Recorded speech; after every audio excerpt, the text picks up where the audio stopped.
Hey, what's up fam, and welcome back to the channel. And if this is your first time on the channel, consider subscribing if this is the type of content that you're into, because today we are talking about making beats on your iPhone. So earlier this week I talked about my micro mobile studio setup and some of the accessories that I use, as well as some apps that I use to start making some beats on the go on my iPhone. And also, if you haven't already seen that video, stop this video, go watch that video, and then come back and watch this video. So today's video will focus on how I get started making beats on the iPhone, and I think I might make this a new series. So in addition to my other tutorials, every once in a while I'll be featuring some of the products that I mentioned in my other video, my micro mobile studio setup, just to show you guys how I use each of those things in my workflow for making beats on my iPhone. So stay tuned for that as I add to that playlist as well. So what we're going to be using in today's video is our iPhone and our MIDI controller. And of course you'll need some sort of headphones. We'll be using a headphone adapter and plugging into our in-house speakers today, and let's just pretend that those are your headphones that you use. Okay, so the first thing that we want to do is actually turn on the airplane mode, but leave Bluetooth turned on, especially if you have a Bluetooth MIDI controller that you're trying to connect it with. And I wanted to actually touch on that real quick, because the reason why I prefer the Bluetooth MIDI controllers also, with the newer iPhones, we don't have a headphone jack. So camera connection kit having to be plugged into the iPhone via lightning cable, it just cuts out, less wires and less connections that we have to make. That's just one less connection that I have to worry about. So after we have airplane mode turned on, we're going to go into our creative folder, and then we have apps like Reason Compact and the Rolly Noise app, which are our creative apps.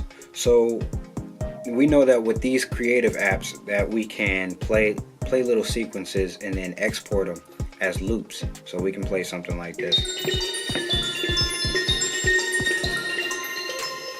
and then we can export that and then pull it into our DAW, or pull it into another project and use it as a loop file. But another way to make beats on your iPhone and your iOS devices is using the Blocks Wave app.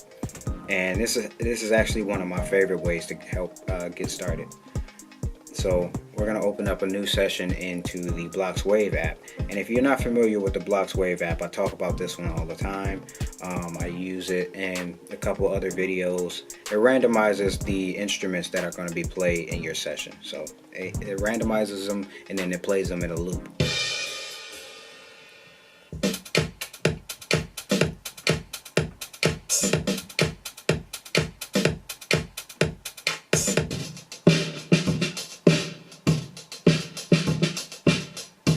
Again, I talked about this in another video, but you can even import your own loop files and stuff like that.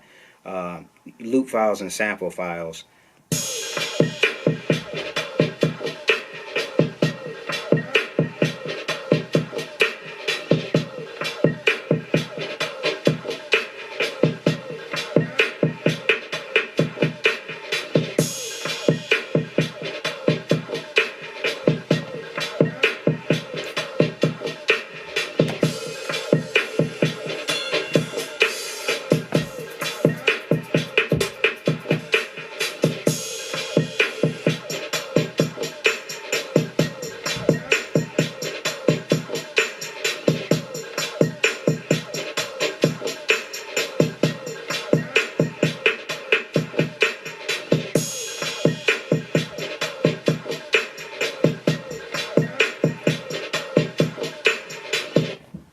Alright, so we got a nice little groove going there. So the next step that we want to do is go ahead and go into some more creative apps. And one of the creative apps that I like to use is the Synth One app by AudioKit. You can download AudioKit's Synth One for free, but in order to use it as a audio unit inside a DAW, you will have to pay for that extension. So this is where our MIDI controller will come into play. So if you've seen any of my other videos, you'll see that I have the Chord Polypad app installed on my phone as well. So we're going to use the Chord Polypad app today to make a beat with this on the iPhone. We're going to go into the settings tab on the Chord Polypad app, and then go into input. No, we're going to go into setup, and then we're going to go to MIDI over Bluetooth, and then we'll choose a host. Click the light pad block, and we are now connected. Done. So for the output, we want Chord Polypad to control AudioKit's Synth 1. So make sure that that's selected, and we can see that that's highlighted.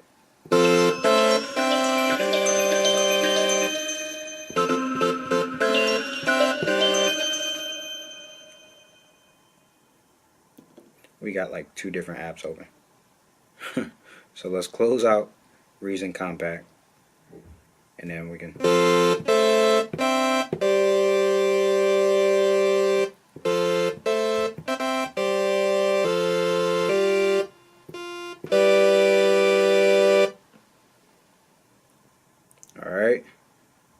Alright, so now that we have the solid connection with the Roly Light Pad block,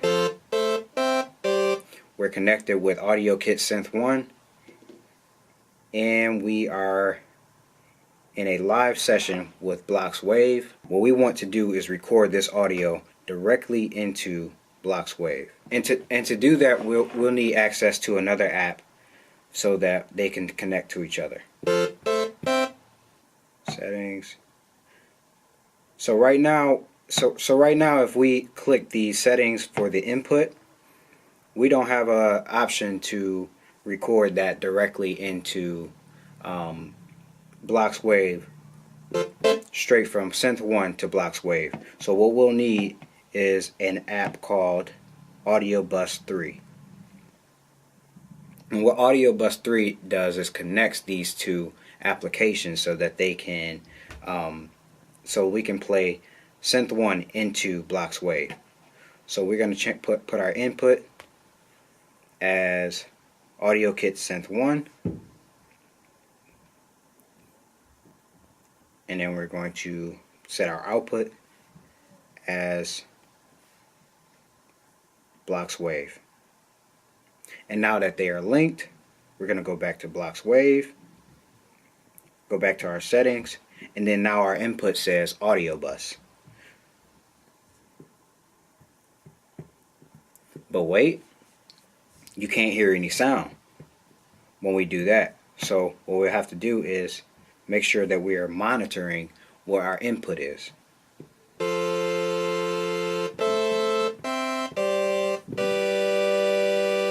So you can see now that Blocks Wave is receiving the audio from Audiobus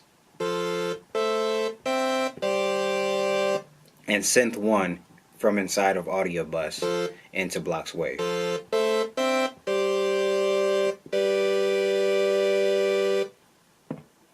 So what we'll do then is start again.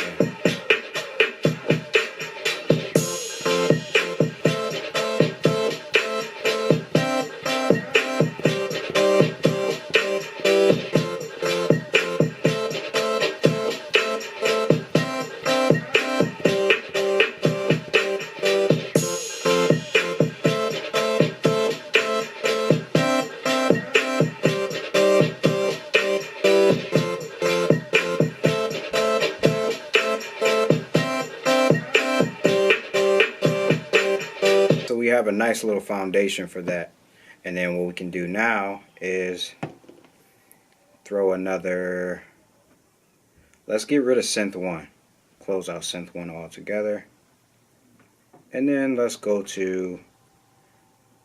something from Chord Gadget, and it's now launching an instance of Chord Gadget in the background.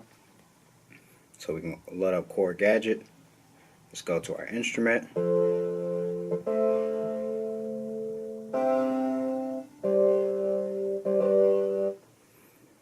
So let's say we want that to play a little bit more like chords. So what we'll do is go into the settings on the Chord Polypad app, and we want that to strum a little bit, right? So let's go to, We have the strumming as off. Let's randomize that.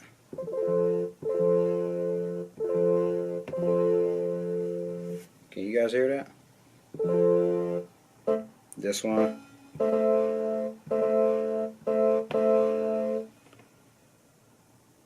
I want that one too.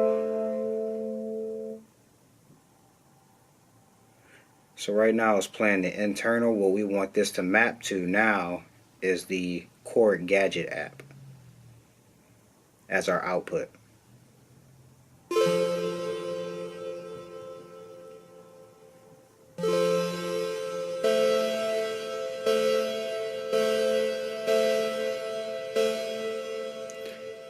And then we'll strum that up. And I want this one to strum down.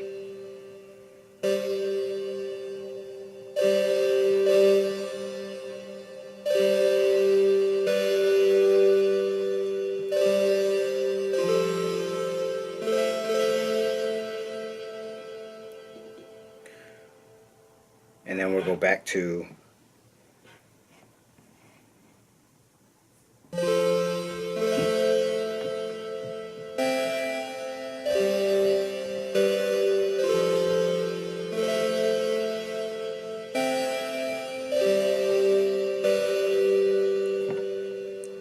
so let's record that on that.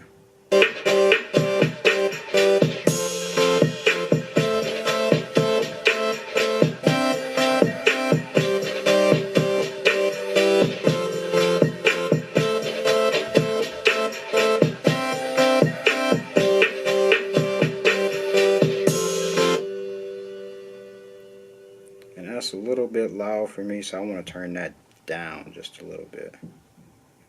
And maybe pan it to the right a little bit.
Alright, so it's not perfect and it's not the best, but that is a start, a very good start I might add, on a very good foundation for a beat that you can bring into your DAW later and then beef up some more. And this is all done on the iPhone, so if you can start a solid foundation from your iPhone to later bring into like something like Beatmaker 3, Logic Pro, or even something like Ableton Live, these are things that you can do anywhere on the go, and all you needed was really your headphones, your iPhone, and your MIDI controller. So this has been the first video to kick off how to make beats on your iPhone. I hope this workflow was helpful to somebody seeing it on screen, implementing your own chords and your own flavor into something like Block's Wave to start making beats on your iPhone. And I'd love to see how you guys start making beats on your iPhone as well. If you have any tips, tricks, and methods on how you make beats on your iPhone, maybe your workflow is different, drop those in the comments and share them with the family. Once again, this has been another tutorial with your boy Brandon Rico. Stay inspired, and remember, if I can create like this, you can create like this. Thanks for rocking with me, and thanks for rocking with the channel. Don't forget to hit that like and subscribe button if this was helpful to you. I'll see y'all next week. Peace.